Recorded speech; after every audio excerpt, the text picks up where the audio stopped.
하나님 아버지 감사합니다. 오늘도 예수 그리스도의 사랑이 나의 중심을 강권하셔서 하나님의 사랑으로 이 땅을 넉넉히 살아갈 수 있는 은혜를 베푸실 줄 믿고 감사를 드립니다. 오늘 성경으로 기도하라 시작하겠습니다. 주님, 우리의 자아와 탐욕으로 기도하는 것이 아니라 주의 말씀으로 기도하는 이 기도 운동을 회복시켜 주시옵소서. 골방에서 하나님을 만나게 하여 주시옵소서. 그래서 아버지 하나님, 하나님의 뜻이 이 땅에 이루어지는 아버지 그런 놀라운 은혜의 체험들을 모두 참여하는 자들이 경험할 수 있도록 축복하여 주시옵소서.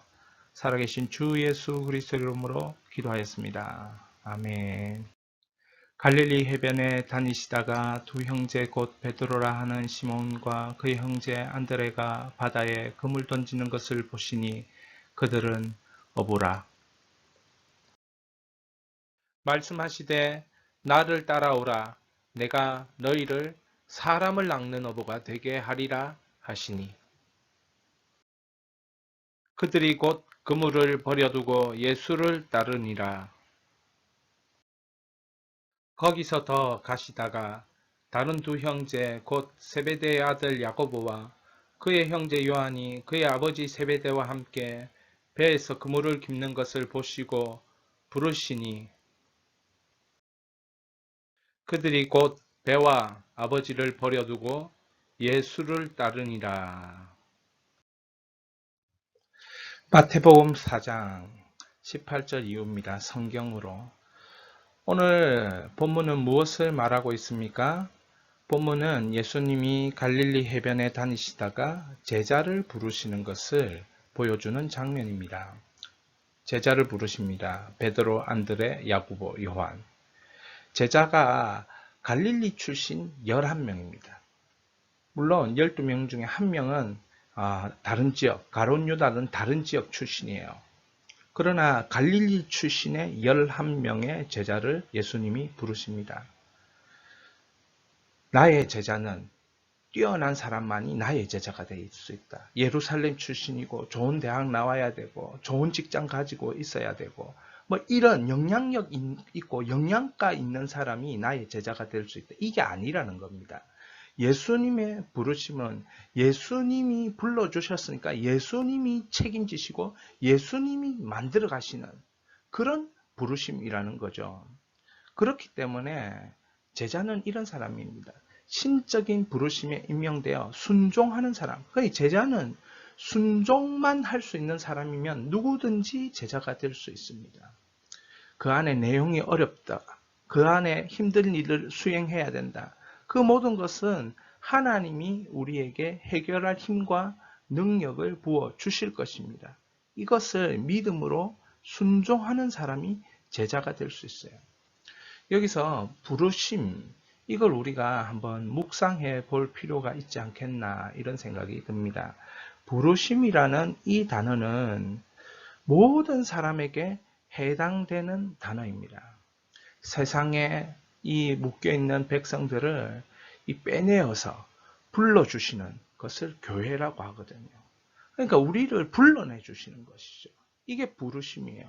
하나님이 지금도 우리를 부르십니다. 마음문을 놓고 하시면서 마음문을 열고 예수 그리스도를 영접하라고 부르시는 거예요. 그런데 사도 바울은 이 제자라는 단어를 잘 쓰지 않았어요. 사도 바울이 쓰던 동일한 단어는 온전한 자, 성도, 마치 제자라는 단어 대신 온전한 자, 성도, 이 모든 사람이 제자다. 이렇게 해석하려고 아마 제자라는 단어를 많이 쓰지 않고 모든 성도, 온전한 자 이렇게 썼던 것 같습니다. 그런데 이 부르심, 모든 사람에게 해당되는 부르심은 어떤 부르심이 있느냐? 에베소서 1장 4절 기쁘신 뜻대로 예정하사 예수 그리스도로 말미암아 자기 아들들, 하나님의 자녀가 되는 부르심이에요. 기쁘신 뜻. 여러분, 우리에게는 하나님의 기쁘신 뜻이 있어서 성도 되었어요. 하나님의 기쁘신 뜻이 있어서 하나님의 자녀 되었어요. 그 뜻을 향하여 내가 믿음으로 사는 것을 부르심이라고 해요. 자, 그 부르심이 뭐냐? 에베소서 2장 10절에 그리스도 예수 안에서 선하신 일을 위하여 지음받은 자니 우리는 왜 불러주셨냐? 선한 일을 이 땅 위에서 하게 하시려고 우리를 부르신 겁니다. 하나님이 나에게 맡긴 선한 일이 있다는 거예요. 내가 할 수 있는 선한 일을 찾아야 된다는 겁니다. 그래서 이 일을 위해서 하나님의 자녀로 저를 불러주셨고 우리를 불러주셨어요. 이사야 선지자는 이사야 43장 21절에 이 백성은 나를 위하여 지었나니 나를 찬송하게 하려 함이라. 그렇습니다. 찬송을 이 땅 위에서 하나님의 성품 찬양하고 하나님의 일을 찬양하고 하나님의 능력을 찬양하고 예수 그리스도로 말미암아 동행하면서 하나님의 능력을 나타내는 찬송을 이 땅 가운데서 부르면서 평생 하나님이 계심을, 천국이 있음을, 하나님이 역사하고 계심을 드러내는 간증자로 살아라는 거죠. 이것이 우리를 향한 하나님의 부르심입니다. 그러니까 예수님이 갈릴리 해변을 다니시면서 제자를 부르신다. 인생들을 부르신다. 지금 그 인생들만 부르고 계신 것이 아니고 우리도 지금 부르고 계신다. 이것을 믿을 수 있기를 바랍니다.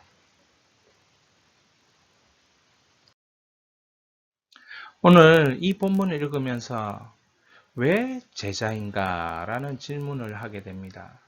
여러분, 제자인가 무리인가? 평생 제자로 사는 사람이 있는가 하면 평생 무리로 사는 사람이 있습니다. 교회만 그냥 왔다 갔다 하는 사람으로 사는 그런 사람인 거죠.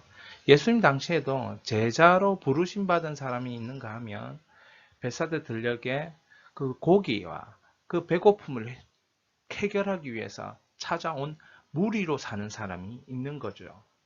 자, 제자로 살 때 영광스럽습니다. 제자로 살 때 예수 생명에 기쁨과 감사가 있습니다. 성장합니다. 하나님의 성품을 경험합니다. 하나님의 누구신지 더 깊이 알게 되는 은혜의 삶이 있습니다. 친밀함이 넘칩니다. 깊은 대화가 있습니다. 하나님과 친밀한 하나님과 대화가 있습니다. 하나님의 것이 나의 삶에 드러나는 통로가 되는 은혜가 제자에게는 있습니다. 그러면 무리는 누구입니까? 구경꾼입니다.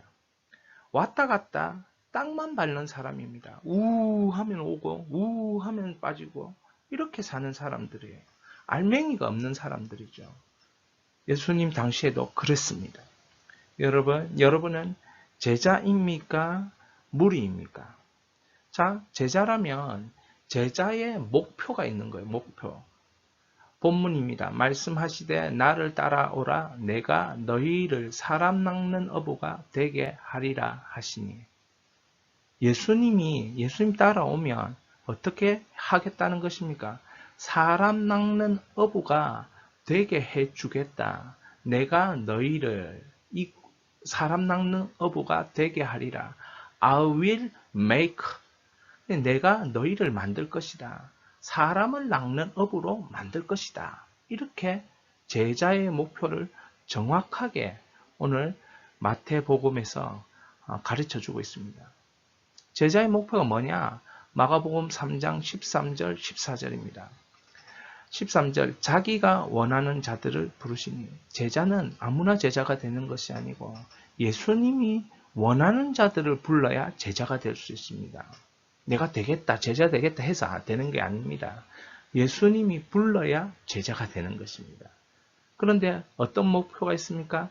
자기와 함께하고 예수님과 3년 동안 동고동락 할 수 있는 그 사람을 원하는 그 사람을 부르시는 거예요. 그리고 그 사람과 함께 하고 싶은 게 뭡니까?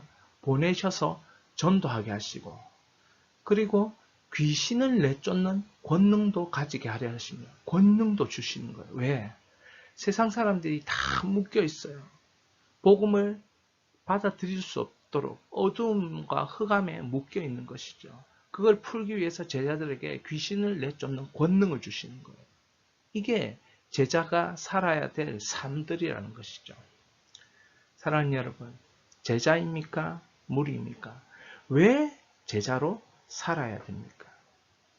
우리가 남은 여생 어떻게 살아야 합니까? 바로 제자로 살아야 합니다. 예수님과 함께 항상 있는 동고동락하는 그 제자가 되시기를 축원합니다. 예수님을 진실로 영접한 사람, 예수님을 진실로 믿는 사람은 항상 이런 질문이 있습니다. 내가 제자가 맞는가?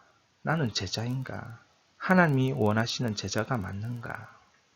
여러분, 제자가 아닌 사람은 교회에 다니지만 허전함과 허무함이 그 속에 있어요.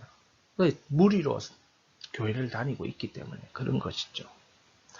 제자라면 제자로서의 반응이 있어야 합니다. 오늘 제자들을 부릅니다. 그때에 베드로와 안드레를 부를 때 그물을 버려두고 예수를 따르리라. 야고보와 요한을 부를 때 곧 배와 아버지를 버려두고 예수를 따르니라. 이게 무슨 말입니까? 걱정과 고민을 내려놓고 예수님을 먼저 따르라는 것입니다. 우선순위를 비교하지 말라는 것입니다. 예수님과 그물을 비교하지 말라는 거예요.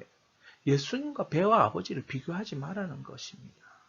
여러분, 예수님을 따르면 그물을 하나님이 선함으로 바꾸신다고 믿을 수 있기를 바랍니다. 예수님을 따르면 아버지와 배를 하나님의 선함으로 바꿀 수 있다고 믿을 수 있기를 바랍니다.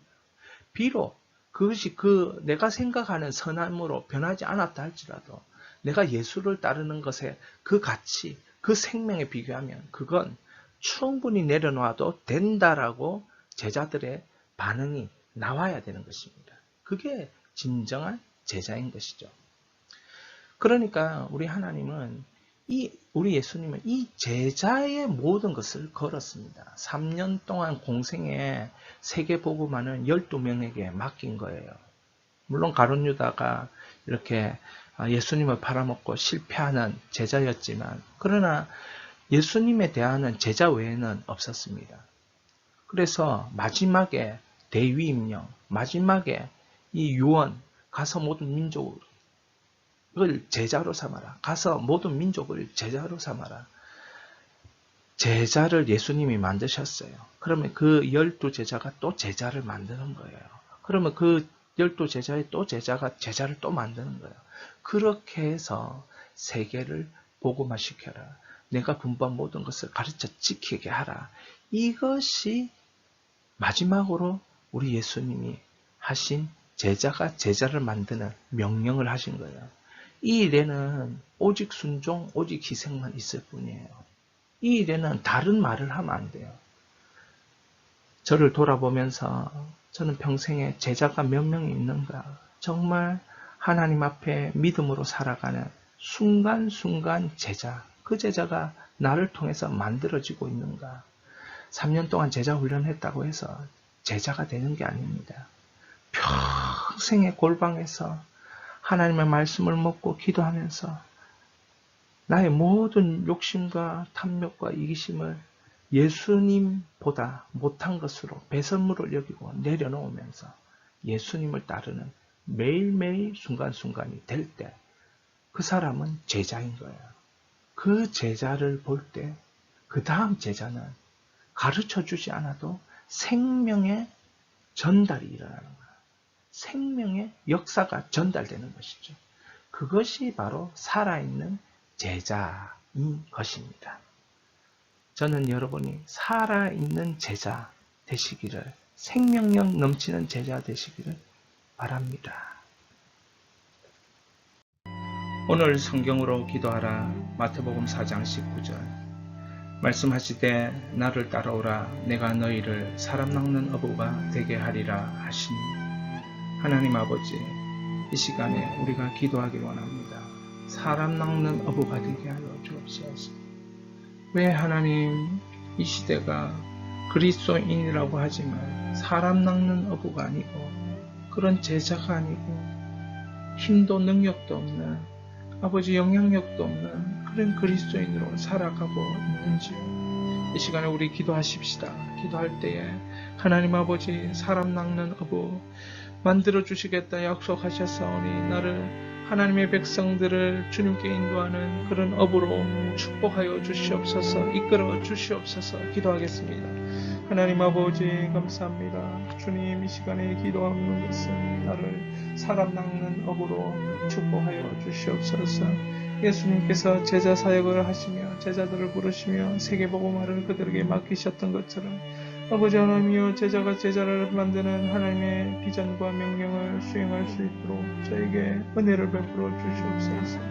제자가 되게 하시고 또 다른 제자를 만들어 가게 하시고 또 다른 제자를 통하여 하나님이 원하시는 복음의 이 확장을 허락하여 주시옵소서.